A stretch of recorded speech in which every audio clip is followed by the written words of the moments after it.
목소리로 봉독하도록 하겠습니다. 그 이튿날에는 명절에 온 큰 무리가 예수께서 예루살렘으로 오신다는 것을 듣고 종려나무 가지를 가지고 맞으러 나가 외치되 호산나 찬송하리로다. 주의 이름으로 오시는 이 곧 이스라엘의 왕이시여 하더라. 예수는 한 어린 나귀를 보고 타시니 이는 기록된 바 시온 따라 두려워하지 말라. 보라 너의 왕이 나귀 새끼를 타고 오신다함과 같더라. 제자들은 처음에 이 일을 깨닫지 못하였다가 예수께서 영광을 얻으신 후에야 이것이 예수께 대하여 기록된 것임과 사람들이 예수께 이같이 한 것임이 생각났더라. 나사로를 무덤에서 불러내어 죽은 자 가운데서 살리실 때에 함께 있던 무리가 증언한지라. 이에 무리가 예수를 맞으면 이 표적 행하심을 들었음이러라. 바리새인들이 서로 말하되 볼지어다 너희 하는 일이 쓸데없다. 보라 온 세상이 그를 따르는도다 하니라. 아멘. 저는 함께 봉독한 말씀을 가지고 온 세상이 그를 따르는도다 라는 제목으로 말씀을 나누고자 합니다. 오늘 함께 읽으신 본문은요, 요한복음의 유치상 경첩에 해당되는 부분입니다. 그래서 표적의 책과 영광의 책의 연결 부이고, 특별히 이 큰 사건을 하나로 두고 이 두 개의 책이 넘어가는데, 그것은 바로 예수님의 예루살렘 입성입니다. 그래서 예루살렘에 들어가시는 예수님의 이 간단하게 기록됐지만 이 사건이 요한복음에서는 왜 중요한지, 왜 요한복음은 다른 복음서하고는 달리 왜 예수님의 이 예루살렘의 입성을 이렇게 중요한 위치에 두었는지를 한번 저희들이 봤으면 합니다. 예수님의 행적을 이 네 개의 복음서, 마태, 마가, 누가, 요한복음에 다 기록된 사건들이 많지가 않아요. 예를 들면 오병이어 기억 같은 경우는 다 기록이 되어 있고요. 그러나 예수님의 그 기적들은 사실 따로 흩어져 있는 경우들이 많이 있습니다. 그런데 오늘 예수님이 예루살렘에 들어가시는, 나귀를 타고 들어가시는 사건은 네 개 복음서에 다 기록이 되어 있어요. 그러니까 중요해요, 안 중요해요? 중요하죠. 네 복음서에 다 있으니까 네 복음서를 쓴 모든 저자들이 이것만큼은 잊지 말고 꼭 기록해야 돼. 물론 예수님이 행하신 일들, 말씀을 다 기록하자면 정말 바다를 물감으로 삼아도, 하늘을 종이로 삼아도 모자르지만 꼭 기록해야 될 것이 있다면, 할애된 종이는 정해져 있고 기록해야 될 것이 있다면 이거는 꼭 넣자 했던 것 중에 예루살렘에 이제 들어가시는 겁니다. 여러분 아마 예루살렘에 예수님이 나귀 타고 들어가신 거에서 너무 잘 알 거예요. 그렇죠? 그때 나귀를 어디서 구했죠? 예수님께서 제자들에게 갑자기 말씀하시는데, 저쪽에 맞은편 마을로 가면 한 번도 타보지 않은 나귀 새끼가 있을 거야. 또 어느 복음서에는 거기에 메어져 있을 거야. 그리고 거기서 그 나귀를 가져오려고 하면 한 사람이, 어떤 사람이 또는 주인이 왜 가져가냐라고 물어볼 거야. 그러면 주께서 쓰시겠다라 대답을 하렴. 그러면 너에게 그대로 줄 거야 라고 합니다. 그래서 나귀가 예수님의 수준까지 오는 그 과정들을 다른 복음서에서는 굉장히 잘 기록을 해놨죠. 그런데 요한복음에 보면요, 그런 내용이 기록되어 있지 않아요. 제자들을 보내서 나귀를 가져오라 라고 되어 있지가 않아요. 한번 말씀을 보면요, 자 14절 너무 간단하게 되어 있어요. 14절 예수는 한 어린 나귀를 보고 타시니. 요한복음에는 그 제자들의 순종과 또 굉장히 극적인 그 나귀를 정말 발견하고 그 나귀를 타고 가실 때 제자들이 옷을 벗어다가 나귀에 덮어주고 하는 이런 제자들의 역할이 요한복음에 나와 있지 않아요. 그 이유는 무엇일까요? 요한이 이 이야기를 보면서 읽고 있는 독자들로 하여금 꼭 봤으면 하는 것, 초점이 흐려지지 않고 흐트러지지 않고 이 초점이 맞췄으면 하는 것이 있다는 겁니다. 그래서 그것이 무엇인지를 우리가 함께 보고자 하는 겁니다.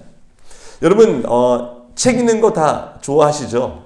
예, 저도 개인적으로 책 읽는 걸 굉장히 좋아하는데, 그래서 이제 한국에 있을 때도 주변 목사님들과 책 읽기 운동도 제가 막 해보기도 하고, 또 책을 이렇게 지원해주는 프로그램도 운영도 해보고, 또 책 같은 걸 읽고 나누는 그런 독서 모임, 토론 모임도 해보고, 또 제가 독서 토론 그 인도자 자격증도 있어요. 모르셨죠? 예, 그래서 그 인도자를 할 수 있는 그런 자격증도 제가 가지고 있습니다. 그만큼 책이라는 것은 읽는 사람으로 하여금 굉장히 유익하게 만들어요. TV를 보는 거나 책 읽는 거는 천차만별이에요. 왜냐하면 영화를 봐도 감동을 받기도 하고 영화를 보고 막 웅크려지기도 하는데, 영화나 TV 드라마를 보면요, 내가 생각할 시간을 별로 안 줘요. 갑자기 어떤 사건이 퍽 터졌어요. 그러면 저 사건이 왜 일어났지? 하고 생각할 틈을 주지 않고 바로 다음 장면에 넘어가요. 그리고 영화 감독이나 시나리오가 의도하는 대로 보고 있는 시청자는 그대로 생각을 하고 받아들여야 돼요. 그래서 영화라는 것은 상당히 영화나 드라마는 일방적인 게 있죠. 그러나 책은요, 읽다 보다가 왜 이럴까 하고 잠깐 멈출 수가 있어요. 그리고 생각을 하게 되고, 또 이 저자가 구체적으로 쓰지는 않았지만 독자로서 읽다가 그것을 상상해 보기도 하고 또 미지의 세계를 한번 가보기도 하고요. 그러다 보면 이 글을 읽다 보면 글을 쓴 저자의 의도보다 독자가 더 많은 것을 얻기도 한다는 거예요. 그렇죠? 여러분도 아마 다 아실 거예요. 또 예술 작품도 그렇죠. 화가가 그림을 그려놓고 전시회를 해요. 그럼 그림을 그렸는데 이게 뭐 현대 미술은 이게 도대체 갑자기 변기 하나 갖다 놓고 이게 작품이다 하기도 하고요. 피카소 그림은 참 무슨 강아지 하나 그림 그려놓고 이게 뭐 수십억 한다는 게 믿어지지가 않죠. 예, 그리고 다 앞에 정면만 바라보고 있는데 이상한 그림들이 있어요. 근데 그 작품들을 우리가 감상할 때는 사실 그 작품을 그린 작가의 의도고 있지만 감상하는 사람 입장에서는 그 의도를 넘어설 수도 있어요. 또 다른 생각을 하기도 되고요. 그래서 작가의 의도와 상관없는 감동을 받을 수가 있죠. 그래서 우리가 독서나 예술, 미술 같은 것을 접하면 상당히 그 풍부한 감성과 또 상상력들을 자극을 합니다.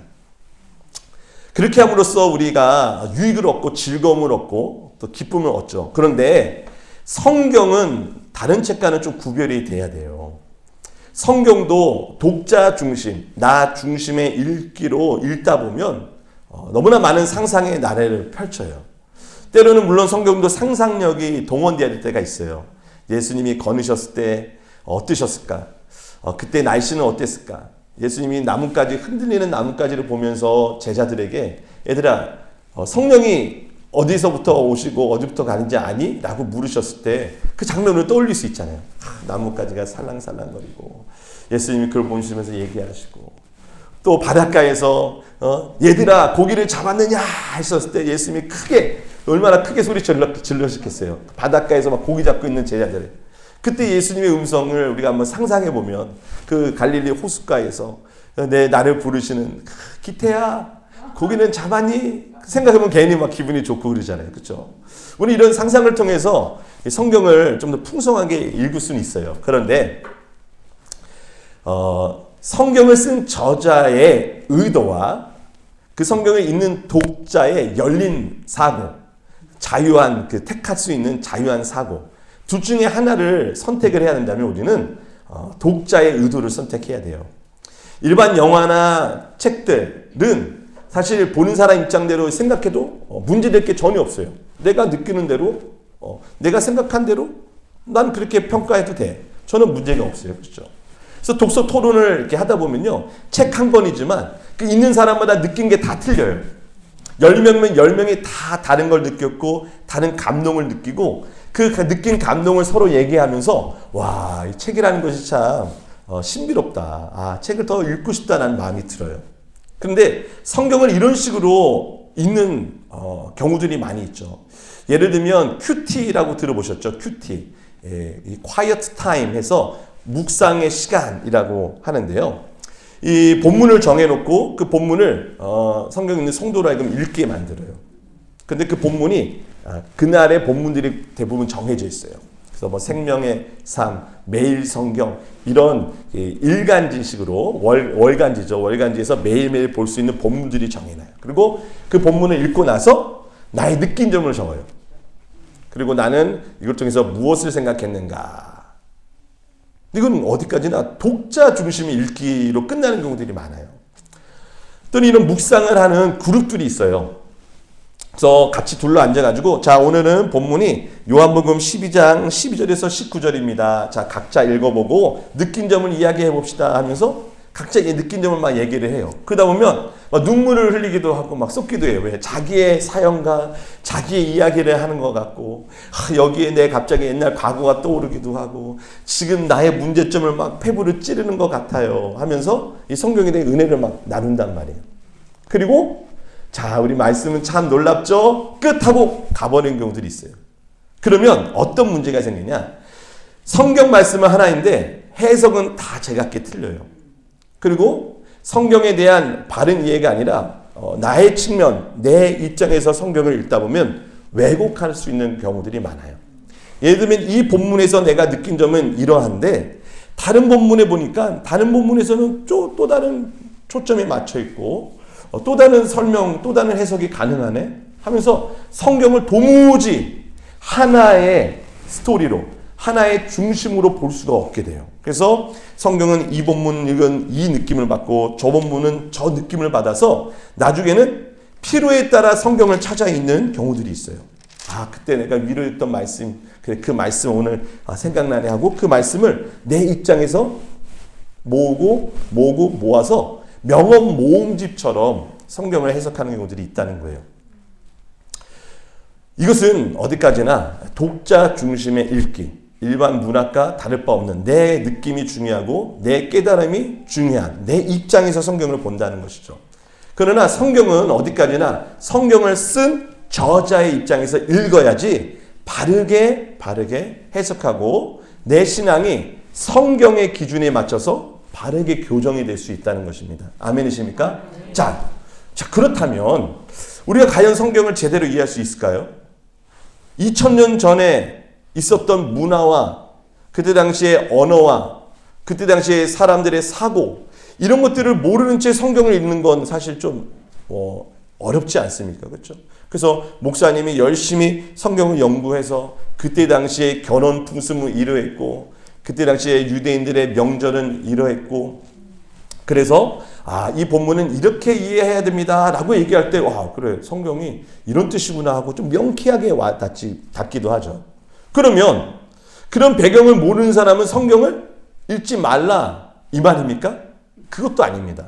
왜냐하면 예수님 당시에 예수님의 문화와 풍습과 언어와 생활을 너무나 잘 아는 사람도 이 말씀을 깨닫지 못했어요. 제자들 중에서도 오늘 본문 읽어보면 아시겠지만 제자들도 지금 예수님이 나귀를 타고 예루살렘에 들어가는 것을 무슨 의미인지를 나중에서야 깨달았단 말이에요.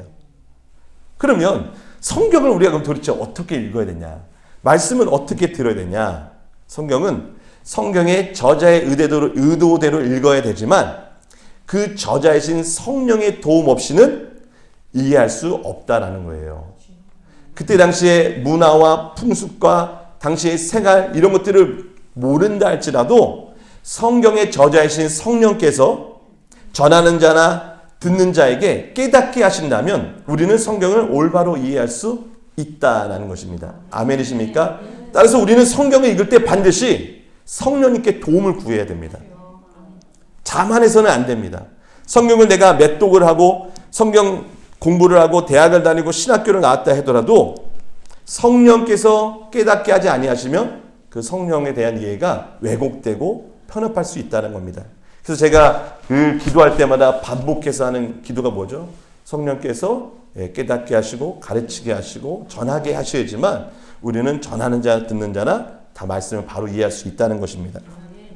따라서 이 예수님이 예루살렘에 입성하신 그 하나의 사건이 이 요한을 통해서 오늘 성령께서 우리에게 주시는 깨달음이 무엇인지를 한번 보자라는 얘기를 제가 좀 길게 했습니다. 그리고 앞으로도 여러분께서 그걸 염두에 두시고 성령께서 우리에게 또 각 사람에게 깨닫게 하시는 그 은혜를 사모하시길 바랍니다.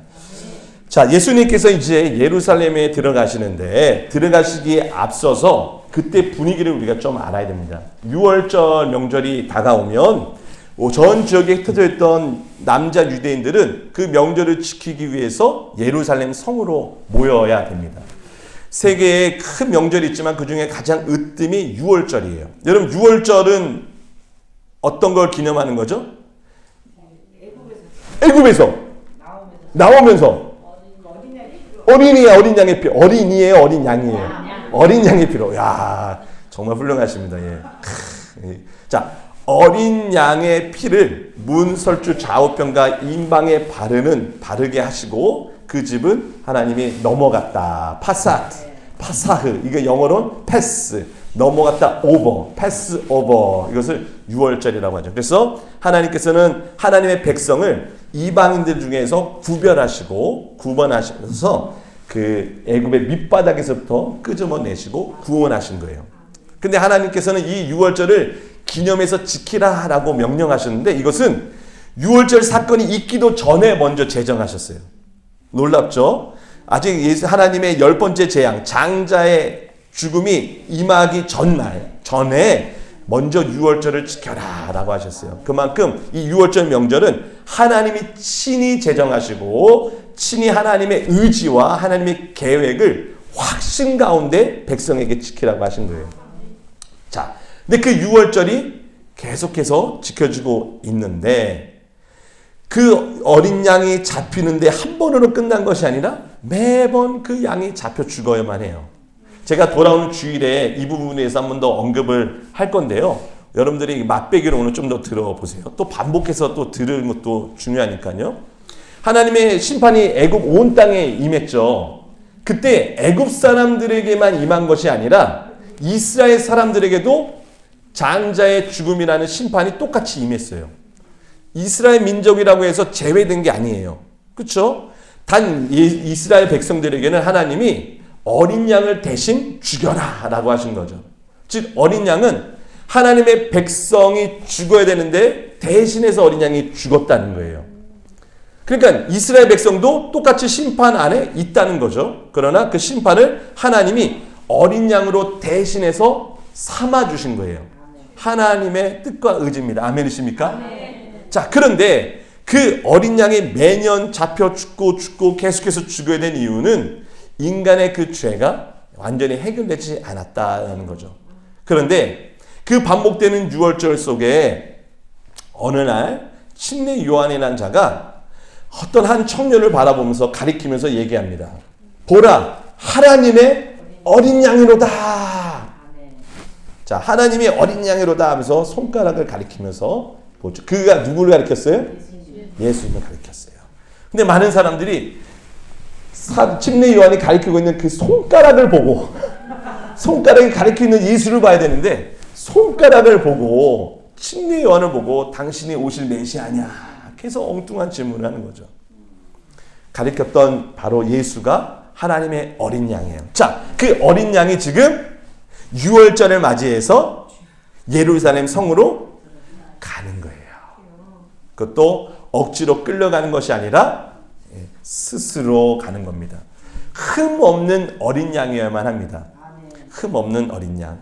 여러분, 하나님께서는 거룩하시고 하나님은 공의로우시고 하나님은 깨끗하시기 때문에 우리도 깨끗하고 우리도 공의롭고 우리도 거룩해야 합니다. 아멘이십니까? 하나님이 얘기하시죠. 내가 거룩하니 너희도 거룩하라. 거룩해야지만 하나님께 받아들여져요. 근데 죄 많은 우리가 어떻게 하나님 앞에 섭니까? 예, 흠없고 죄 없는 공의롭고 깨끗하고 거룩한 중보자가 우리를 대신해서 서야만 합니다. 우리를 위해서 서지만 우리를 위하기 위해서는 대신해야 돼요. 여러분, 다른 사람들, 자녀들, 이웃들을 사랑해서 그를 위해서 봉사하기도 하고 그를 위해서 희생도 하죠. 그러나 예수님은 위할 뿐만 아니라 우리를 대신했다는 거예요. 여러분, 다른 사람이 빚을 예를 들어서 1,000,000엔을 졌어요. 그를 위해서 위로는 해줄 수 있죠. 그를 위해서 돈을 얼마 정도는 좀 빌려줄 수 있어요. 그러나 그를 대신해서 채무는 지지 않죠, 잘. 그런데 예수님은 우리를 위할 뿐만 아니라 대신했다는 거예요. 그런데 대신하려면 하나님 앞에서 우리를 대신하려면 흠없고 점 없어야 된다는 거예요. 그런데 우리는 흠없고 점 없는 것을 하나님께 내놓을 수도 없어요. 여러분 지금도 유대인들이나 그 사마리아인들 또는 이슬람 사람들은 자기 나름대로 지금 계속 제물을 바쳐요. 근데 흠 없어야 된다는 건 똑같아요. 그런데 실제로 가보면 흠 없는 게 아니라 다 흠 있는 것만 내놓는다는 거예요. 예. 아까운 거예요. 흠 없는 거는 내가 갖고 흠 있는 거 조금 티난 건 아예 모르겠지 하고 그런 것들을 다 내놓는다는 거예요. 사실 저와 여러분들이 하나님 앞에 나와 예배를 드릴 때 우리 자신을 상제물로 드리잖아요. 근데 우리가 정말 최선을 다해서 흠 없고 점 없는 상태에서 주님께 예배를 드리는가? 정말 모든 시간 중에 가장 귀한 시간으로 여겨서 이 시간만큼은 내가 꼭 지켜야지 하면서 드리는가? 아니면 오늘 할 일 없으니까 시간 여유가 있으니까 교회나 가야지 하는 거. 물론 여기 있는 분들 말고 아론 분들. 예. 그렇다고 우리 교회 분들 말고 다른 교회 분들. 오해하지 마세요. 우리 목사님이 그러는데 오늘 안 온 사람 말이야. 그게 아니에요. 자, 무서워서 무슨 말을 못해. 제가 누굴 무서워해야 되는 거예요? 그렇죠? 자, 그렇듯 우리는 최선, 흠 없는 것을 드려야 되는데 그런데 한들 과연 우리는 흠 없는가? 내가 아무리 하나님 사랑합니다 하지만 한편으로는 뒷주머니를 챙기고 있지는 않은가? 따라서 우리는 하나님께 예배 드릴 때도요, 예수의 영이신 성령님의 중보, 그분의 내 속에서 탄식하시고 우리 위해 간구하심이 없으면 우리 하나님께 설 수가 없다는 것입니다. 자, 예수님이 하나님의 어린 양으로서 예루살렘 성에 들어가고 계시네요. 누구를 위해 들어가는 거예요? 저와 여러분들이 하나님 아버지께 받아들여지도록. 예루살렘 성전이 이미 기능이 마비되고 고장났어요. 그곳은 이제 더 이상 하나님의 임재가 없는 곳이에요. 왜? 도둑들의 굴로 만들었기 때문이죠. 그래서 예수님이 뭐라 해요? 너희는 내 아버지의 기도하는 집을 도둑굴로 만들었구나. 그래서 다 상을 엎으시고 그리고 막 장사하는 자들을 쫓아내시고 채찍으로 소를 내미시잖아요. 예수님이 그렇게 난폭하세요. 너무 터프하신 거 아니에요? 근데 그것이 하나님의 속성, 하나님의 자기 백성을 맞아주고 받아들이기 위해서 정말 우리를 위해 예수를 보내신 그 하나님의 마음이 예수 그리스도 안에서 그대로 나온다는 거예요. 우리도 그 마음을 갖고 성전에 와야 될 줄 믿습니다. 교회에 왔는데 하나님과 우리 사이를 가로막는 것이 있다면 우리는 과감하게 그것들을 요소들을 빼내고 버릴 수 있어야 돼요. 내 마음에 걸림이 있다. 하나님께 향한 걸림이 있다. 그러면 그것을 해결하고 와야 돼요. 예수님께서 너희들이 만약에 하나님께 예배드릴 때 제물을 드리려는데 네 형제와 지금 싸우거나 해결되지 않은 다툼이 있거든. 예물 드리기 전에 먼저 가서 형제와 화해하고 오라 라고 얘기하시죠. 그만큼 하나님은요, 예배 드린 사람의 중심의 마음의 상태를 그렇게 보신다는 거예요. 미가서에 보면 내가 만만의 순양의 기름을 받고 싶어 하는 거 아니다. 하나님이 기뻐하시는 건 그게 아니다. 하나님을 사랑하고 공의를 실현하는 것, 그것을 하나님이 기뻐하시고 그 자의 예배를 받아주신다. 가인의 재물이 잘못돼서 그것이 곡식이라 하나님 받아준 것이 아니라 그 재물을 드리는 가인이 죄를 사랑했기 때문에 하나님 그 재물을 가인과 함께 받지 않으셨다는 것을 우리가 기억해야 될 줄 믿습니다. 그래서 예수께서 하나님의 어린 양으로서 예루살렘 성에 들어갑니다. 자, 많은 사람들이 예수님 과연 이번 유월절에 오실까? 오면 이 바리새인들과 종교인들이 예수님을 다 잡아서 죽인다고 하는데 과연 예수님 올까? 여러분 같으면 안 가겠죠. 다른 제자들도 예수님이 예루살렘에 가자, 베다니에 가자 그럴 때 예수님 지금 가면 큰일 납니다. 예수님 죽이려고 혈안했는데 어디 가십니까? 그때 그 쌍둥이 별명 디두모라고 하는 도마가 우리 예수님과 함께 죽으러 가자 하고 외쳤던 그 상황을 보면 지금 예수님이 예루살렘에 가신다는 건 사실 스스로 자폭하는 것과 다름이 없다는 거예요. 근데 예수님 떠밀려 가신 게 아니라 스스로 가셨죠. 왜 가셨어요? 어린 양이기 때문에 유월절에 어린 양으로서 유월절에 잡히시기 위하여 제 발로 가셨다는 겁니다. 자, 13절 우리 한번 같이 볼까요? 13절 말씀 같이 있습니다. 종려 나무 가지를 가지고 맞으러 나가 외치되 호산나 찬송하리로다. 주의 이름으로 오시느니 곧 이스라엘의 왕이시여 하더라. 여러분, 호산나 하면서 손에 드는 게 종려나무 가지죠. 사실 6월절에는 종려나무 가지를 흔드는 때가 아니에요. 종려나무는 언제 흔드냐? 초막절에. 예, 우리 이전에 말씀 나눴죠. 초막절 때 종려나무 가지를 흔들면서 호산나 외치는 거예요. 근데 호산나라는 뜻은 뭐냐면 제발 우리를 구원해 주세요 라는 겁니다. 새벽 예배 기도에 여러분 새벽 예배 못 나오시더라도 유튜브에 올라가니까 한번 다 들어보세요.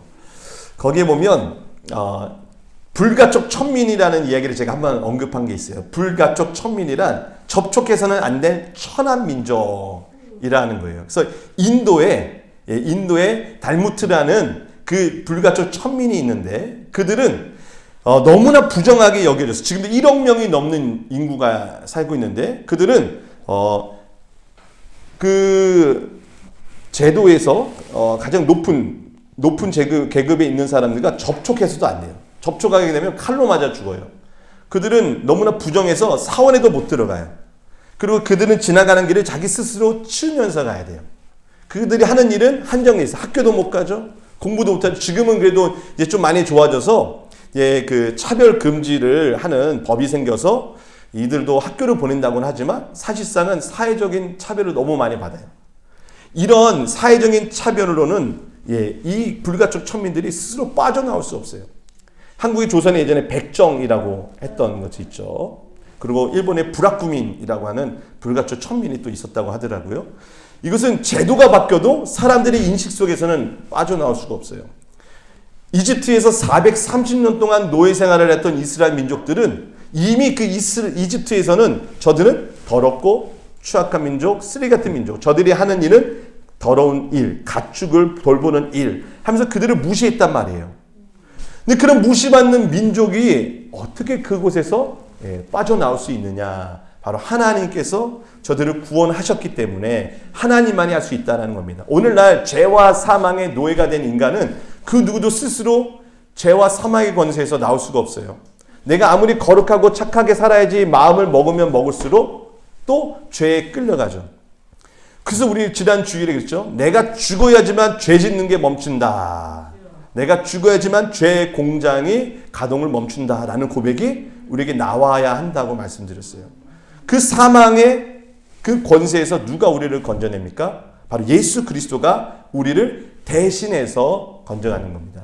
그러니까 호산나 제발 우리를 구원하소서는 주님 우리 스스로는 내가 이 죄에서 이 저주에서 이 세상의 험악함 속에서 나는 스스로 살 수 없습니다 하면서 예수님만이 나의 구세주입니다라는 고백입니다. 여러분 정말 제발 나를 구원하소서라는 간절함이 있으십니까? 물에 빠졌는데 수영도 못해요. 그럼 막 빠져나가요. 그때 우리 지나가는 사람 보면 어떻게 해야 되죠? 그렇게 얘기하실 거예요? 눈 하면서 좀 구해주세요 이러실 거예요. 그러면 이 사람 괜찮아 보일 거 아니에요. 저 좀 구해주시면 안 될까요? 죽어가고 있어요. 곧 물에 빠져서 저는 호흡을 못할 것 같은데요. 이러진 않죠. 제가 1분만을 못해도 제발 살려주세요 죽어가요 막 하지 않겠어요? 소리를 고래고래 지르지 않겠어요? 그렇죠? 사람들이 순복음교회는 왜 이렇게 기도할 때마다 소리를 지르고 난리냐 왜 이렇게 난리를 치면서 기도하느냐 다 그래요. 그렇죠? 근데 왜 우리는 그렇게 간절히 기도해요? 주님 저 혼자로는 여기 빠져나갈 수가 없어요. 문제 해결할 수 없어요. 정말 주님 저는 주님이 간절해요 하면서 그분께 우리가 매달리고 호소하는 거예요. 아멘이십니까? 또 한 가지로 여러분 우리가 이 기도 어디 가서 하겠어요? 살려달라고 누구한테 얘기하겠어요? 그렇죠?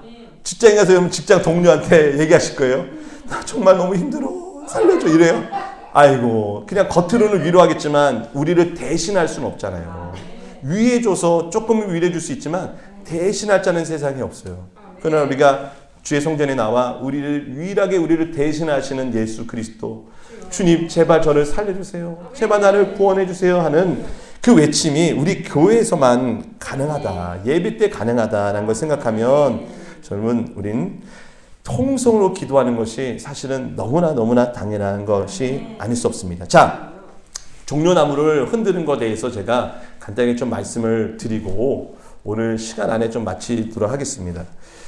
종려나무 가지는 아까 얘기했듯이 초막절에 흔드는 거예요. 근데 초막절 외에도 흔드는 경우가 있는데 언제냐? 바로 이스라엘 민족의 역사 중에, 그러니까 구약과 신약 중간에 기록되지 않은 400년이 있어요. 성경에는 이런 암흑기라고 그래요. 암흑기. 기록되지 않은 암흑기가 400년짜리가 두 번이 있어요. 첫 번째는 이스라엘 민족이 애굽에서 노예가 됐던, 그래서 요셉이 죽고 모세가 등장하는 400년의 첫 번째 암흑기가 있고요. 그리고 성경으로는 말라기가 끝나고 마태복음이 시작되는 400년이 있어요. 그래서 이 두 번째 400년에 어떤 일이 있었는지를 아는 것이 우리가 이 예수님의 사역했던 당시의 배경을 좀 이해하는 데 큰 도움이 돼요. 이스라엘은 저의 조국, 대한민국과 같이 굉장히 위치가 애매한 데 있어요. 그래서 이 나라 저 나라한테 늘 침략을 당하는 그런 민족이었어요. 그럼 대한민국 하면 배달의 민족이라고 그러잖아요. 배달의 민족 하면 뭐 요즘에 배달 서비스 생각해서 그렇게 생각하는데, 이 배달의 민족이라는 뜻은 뭐냐면 한 번도 남의 나라를 침략해 본 적이 없는 나라예요.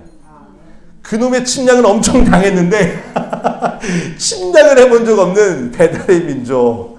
이게 저기 대한민국인데요. 그 대한민국이 일본에 의해서 이렇게 침략을 당하기도, 또 오랜 시간 중국에 의해서 침략당하기도 하고, 또 호신탄탄 러시아와 미국이 노리기도 하고, 그 위치가 참 애매하단 말이에요. 근데 이스라엘 민족도요, 그 위치가 밑으로는 이집트고 위로는 터키, 그리스가 있고요. 이쪽에 지중해로는 이제 로마가 가까워요. 그래서 한때는 이집트, 애굽에 그렇게 영향을 많이 통치를 받게 되죠. 그래서 애굽에 배신을 했다가 맞기도 하고, 이후에는 바벨론에 의해서 나라를 빼앗기고, 나중에는 또 시리아에 의해서 또 나라가 또 이렇게 침략을 당하기도 하고, 이후에는 로마에 의해서 빼앗기고 또 나라가 다스림을 받아요. 그런데 그 와중에서도 이스라엘 민족들은 자기네들의 그 종교, 즉 그 유대의 하나님께 제사하고 성전을 예배하는, 그래서 예루살렘 성전과 장소 개념이죠. 성전과 그래서 여호와 하나님께 드리는 예배, 이거는 절대로 빼앗기면 안 되고 놓쳐서는 안 되는 거예요. 그게 그 이스라엘 민족 유대인들의 정체성이고 그게 그들의 하나됨의 이유였어요. 그러니까 이 나라 저 나라한테 나라가 침략당해도 그 나라한테 부탁하기를 제발 우리 예루살렘 성전에서 예배만을 드릴 수 있게 해주십시오 하면서 그들을 간신히 지켰단 말이에요. 그러다가 알렉산더 대왕 아시죠? 알렉산더 대왕, 그리스를 제피하고 그리스 시대를 만든 대왕이죠. 그 나이 18세, 20세 때 거의 내가 더 이상 정복할 땅이 없구나 하면서 슬퍼했던 그 왕, 참 대단하죠. 그 알렉산더가 일찍이 죽었어요. 근데 죽고 나서 그의 신하들 중에 3명의 장군들이 나라를 이렇게 갈라갔어요. 그러면서 그 세 나라가 이 이스라엘 땅에 계속 호신탐탐 노렸던 거죠. 그래서 이스라엘 땅이 너무 좋으니 그 땅도 우리가 갖고 저 땅도 우리가 갖자 하되 이스라엘 땅만큼은 빼앗으려고 했던 거예요. 그 중에 셀루투스 왕조가 있는데, 셀루투스 왕조가 이 이스라엘 땅을 자기네들이 침략을 하고 그것을 자기네 땅으로 먹을 때 특별히 그들의 유대인들의 종교 있죠. 유대인들의 그 종교를 말살시키는 정책을 펼칩니다. 그 셀루쿠스 왕조의 그 악한 왕이 있는데요. 안티오코스 4세라는 왕이 있어요. 안티오코스 4세라는 왕이 이 이스라엘의 예루살렘 성전에다가 제우스 신상을 딱 세워놓고요. 거기다가 다 절을 하게 합니다. 거기 절을 하지 않으면 다 죽어요. 그리고 남자들은 태어나면 8일 만에 할례를 해야 되잖아요. 할례도 못하게 했어요. 만약에 남자한테 할례를 하면 그 아이랑 그 아이 어머니랑 할례를 시행한 사람도 다 죽였어요. 게다가 또 안식일도 못 지키게 했어요. 안식일은 목숨 맞춰 유대인들이 지키잖아요. 안식일에 예배를 드리면 다 사형을 시켰어요. 그리고 예루살렘 성전에서 제사를 드릴 때 이스라엘 민족들은 제사법에 따라서 제사를 드릴 수 있는 동물이 정해져 있죠. 돼지는 부정한 짐승이라 바치면 안 돼요. 근데 이 안티오코스 4세는 돼지를 거기다 바치게 하고 돼지 피로 제단을 더럽혔어요. 그러니까 이 유대인들에게 있어서는 머리가 뚜껑이 열리고도 남죠. 얼마나 그 보면서 갑갑했겠어요. 특히 제사장 민족들, 제사장 족속들에게는 정말 보면 볼수록 막 너무 기가 막힌 거예요. 어떻게 할까 하다가 당시 원로 제사장이던 마따디아스라는 이 원로 제사장이 우리는 더 이상 제우스에게 예배를 하지 않겠다고 맞섭니다. 맞서면서 그때 그와 함께했던 그 아들들이 있는데 그 아들 중에 유다 마카비라는 아들이 있어요. 유다 마카비. 자, 여기 제가 일본어를 번역을 안 되는데 이게 보이지도 않죠. 너무 작죠. 예. 마띠디아의 제사장에는 아들들이 있었는데 그 중에 셋째 아들 유다 마카비라는 아들이 싸움을 너무 잘했어요. 그리고 용감했고 지혜로웠어요. 그래서 유다 마카비가 군대를 조직을 해서 이 안티오코스 4세에 맞서서 싸우는데 의외로 아주 싸움을 잘해가지고 예루살렘 성을 다시 탈환하게 됐어요. 그래서 제우스상을 다 때려 부시고 깨끗하게 다 치우고 그리고 새로운 제단을 만들어 놓고 거기서 하나님께 봉헌을 하죠. 이것이 지금도 이스라엘 민족이 지키고 있는 수장절, 수장절의 유래가 됐습니다. 그때 사람들이 종려나무를 가지를 흔들면서 이 마카비가 성전을 봉헌하고 새롭게 할 때 막 흔들면서 호산나를 외쳤던 겁니다. 자, 더 자세한 내용을 제가 준비를 했지만 그거 하면 오늘 시간 안 되고 다음 시간에 제가 또 기회 있으면 그 유다 마카비가 죽은 이후로부터 예수님 시대까지 그 정치가 어떻게 됐는지를 제가 말씀드릴게요. 자, 그 종려의 가지를 흔들었던 그때를 이 사람들이 연상을 해서 예수님이 예루살렘 성전에 올 때 흔드는 거예요. 지금 이들은 그러면 예수님이 어떻게 해줄 것을 생각해요? 로마로부터 우리를 자유케 하는 지도자. 마카비처럼 마카비 별명이 뭐였냐면 망치예요. 망치로 세상을 다시 구원하고 회복시키자라는 거예요. 그리고 예수님을 망치의 개혁과 혁명으로 그들은 생각했었을 거라는 거예요. 그러나 예수님이 타고 온 것은 뭐였죠? 전차나 마차가 아니었어요.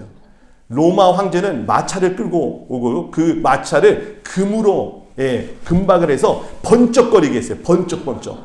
그래서 저 멀리서부터 임금이 오면 마차에서 번쩍번쩍 내 사람이 쳐다볼 수 없을 정도로 신의 현현이다 생각할 정도로. 그런데 예수님이 타고 오신 건 뭐였죠? 나귀 새끼를 타고 다리가 질질 끌리면서 들어오시는 거예요. 그럼에도 불구하고 사람들은 그 예수님이 뭔가를 해줄 거라고 생각했어요. 왜냐하면 예수님이 지금까지 행하신 일들을 보면 되게 놀랐거든요. 심지어는 죽은 사람을 살렸어요. 자, 이곳에 모여있는 사람들이 예수님을 보고 예수님을 제대로 이해한 것이 아닙니다. 그들은 예수님이 행하신 일들, 주변에 있는 사건들을 보고 예수님을 이해를 했어요. 특히 나사로가 되게 중요한데요. 지금 예수님이 예루살렘 성에 들어가기 전에 나사로를 부활시키시고 그때 나사로로 인해서 많은 사람들이 예수를 믿었죠. 12장 11절 여러분 성경책 한번 볼까요? 12장 11절입니다. 같이 읽겠습니다. 나사로 때문에 많은 유대인이 가서 예수를 믿음이러라. 그러니까 지금 예수님 주변에 모여있는 사람들도 사실은 나사로 때문에 모여있는 사람들이에요. 자, 17절 말씀, 오늘 본문 17절 말씀인데요. 한번 같이 읽어볼까요? 17절입니다. 시작. 나사로를 무덤에서 불러내어 죽은 자 가운데서 살리실 때에 함께 있던 무리가 증언한지라. 그 다음 이에 무리가 예수를 맞음은 이 표적 행하심을 들었음이로라. 예수님 주변에 지금 많은 사람들이 있어요. 근데 다른 공간복음을 보면요, 예수님의 제자들만이 있었다라고 보여지기도 해요. 그러니까 지금 이 요한복음에 나와 있는 무리들은 나사로의 부활을 보고 목격한 자들이 또 다른 사람들에게 증언을 함으로써 제2차, 3차에 사람들이 몰려들기 시작한 거예요. 자, 많은 사람들이 예수님이 행한 일, 나에게도 저런 일을 행해 주시고 기적을 베풀어 주시고 치료해 주시고 또 마카비아와 같은 혁명을 일으켜 주세요 하는 그들만의 구원관, 그들만의 구원의 이미지를 그려놓고 예수를 거기다가 딱 모셔놓는 거예요.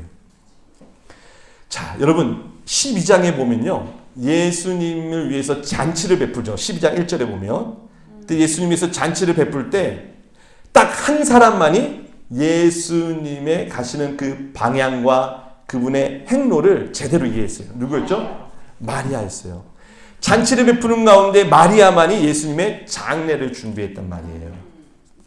사도 요한은 일부러 지금 마리아를 이 무대로 치려면 무대에 예수님과 나사로가 있고 수많은 사람들이 예수님 주변에 몰려들었어요. 나사로를 보고자 함이고 나사로를 보고 예수를 믿었어요. 예수님을 보고 예수를 믿은 게 아니라 예수님의 주변에 사람을 보고 예수님 주변에 일어난 일들을 보고 예수를 믿는다고 모였어요. 그러나 그 예수를 바르게 이해한 사람은 마리아밖에 없었다는 거예요. 사도 요한이 지금 그것을 이 독자들에게 보여주고자 하는 거예요. 사람들은 지금 계속 나사로 그 마지막 7번째 그 표적에 가리키고 있는 어린 양 예수를 봐야 되는데 표적만 보고 있는 거예요. 손가락만. 그러니까 지금 이 사람들이 지금은 예수님께 종려가지 나무를 흔들지만 나중에는 못 박아라 하면서 돌변하게 된다는 겁니다. 이때 예수님의 제자들도 사실은 예수님을 제대로 이해하지 못했어요. 왜요?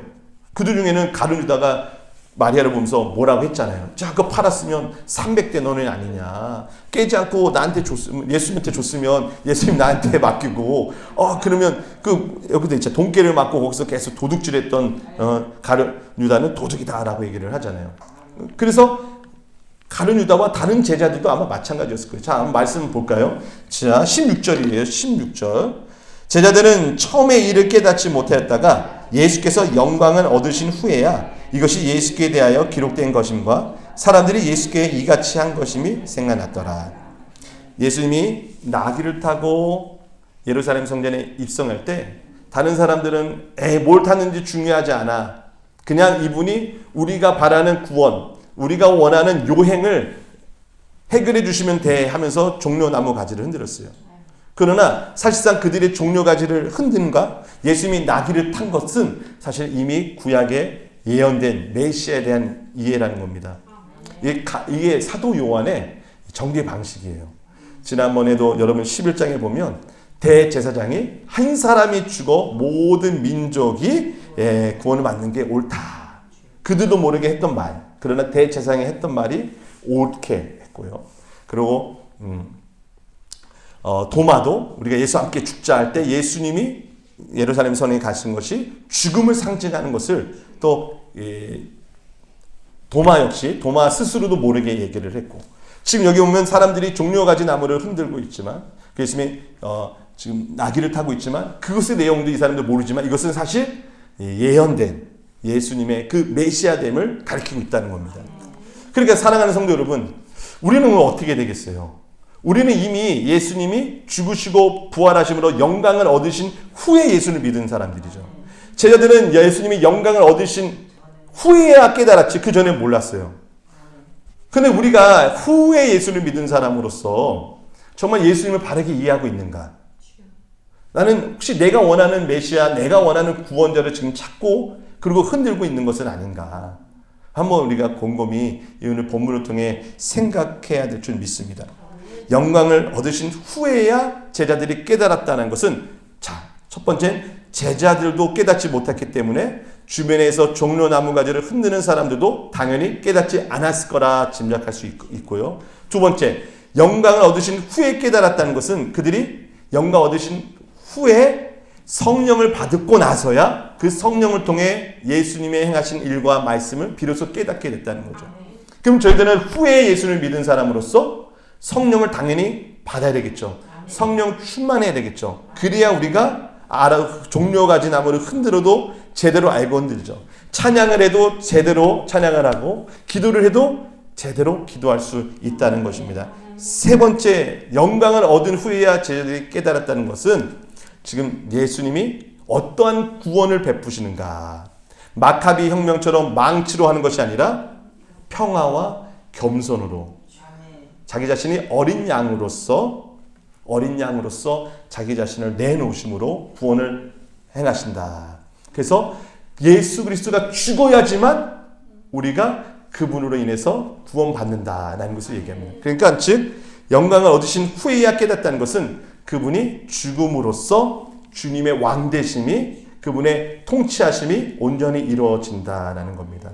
그래서 사랑하는 성도 여러분, 우리는 예수님의 예루살렘에 들어가시는 그 이유와 목적을 마리아처럼 바르게 이해하고, 또 영광을 얻으신 후, 죽으시고 부활하신 후 예수를 믿은 우리들 성령으로 깨달아서 우리가 그 예수님이 나를 위해 대신해서 죽으셨다, 대신할 수 있는 건 예수밖에 없다, 주님 감사합니다, 주님께 오늘도 호산나를 외칩니다 하며 바른 믿음의 고백을 하길 바랍니다. 마지막으로 19절을 읽고 마치도록 하겠습니다. 19절입니다. 자, 시작. 바리새인들이 서로 말하되 볼지어다 너희 하는 일이 쓸데없다. 보라 온 세상이 그를 따르는도다 아니라. 아멘. 바리새인들이 서로 예수를 죽이기로 모의하지 않았습니까? 그런데 지금 예수님이 예루살렘에 딱 오는 순간 많은 사람들이 예수께 모여지죠. 이는 목자가 자기 양을 모음과 같습니다. 예수님께서는 내게 속하지 않는 양, 10장에 보면 내게 아직 속하지 않은 다른 양들도 내가 구해야 된다라고 하셨죠. 그래서 예수님께서 자기 자신이 스스로 목숨을 내놓으면서 그 양을 찾아 들어가시고 모여집니다. 그러니까 바리새인들은 뭐라 얘기합니까? 온 세상이 저를 따른다. 물론 이 지금 보이는 것만 보고 이들은 얘기했어요. 그러나 이후에 예수님 영광을 얻으신 후, 곧 죽으시고 부활하신 후에 온 세상이 예수를 믿고 온 세상이 예수를 따르는 것을 이들도 자신들도 모르게 그런 올바른 이야기를 하는 것입니다.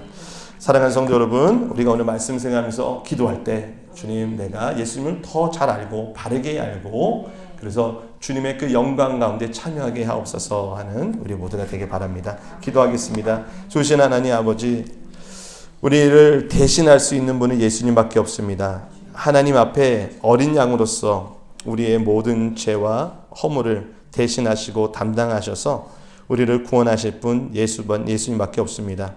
예수님께서 나귀를 타고 예루살렘 성전에 입성하셨고, 그리고 하나님의 어린 양으로서 우리 모든 세상의 죄를 짊어지고 또 해결하실 것입니다. 주, 우리가 이것을 믿습니다. 우리가 성령을 통해 이것을 믿게 되었습니다. 그렇다면 우리의 신앙 고백도 이제는 정말 주님을 따라 주님을 증거하는 삶을 살게 하옵소서. 예수님의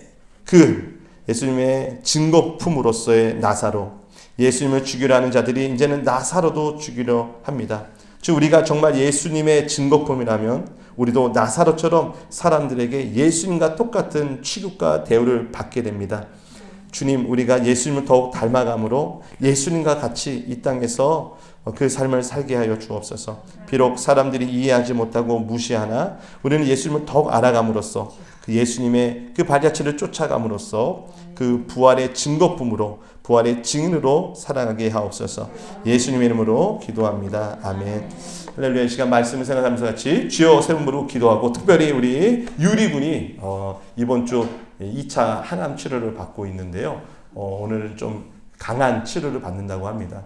유리군이 잘 견뎌낼 수 있도록, 또 백혈구 수치가 너무 낮으면 또 치료를 못 받으니까 백혈구 수치가 정상 범위에 들어가고, 또 의료진들이 또 하나님께 지혜를 받아서 능력에 쓰임 받아서 우리 유리군이 깨끗하게 낫고 재발되지 않고 평생 그곳에 병원 가는 일 없도록 또 우리 주님 위해서 쓰임 받는 귀한 우리 형제 되게 해달라고 기도해 주시기 바랍니다. 또 우리 서로가 서로를 위해서 함께 중보하고 교회가 부흥하고 성장할 수 있도록 기도해 주시기 바랍니다. 우리 주여 세 번 부르고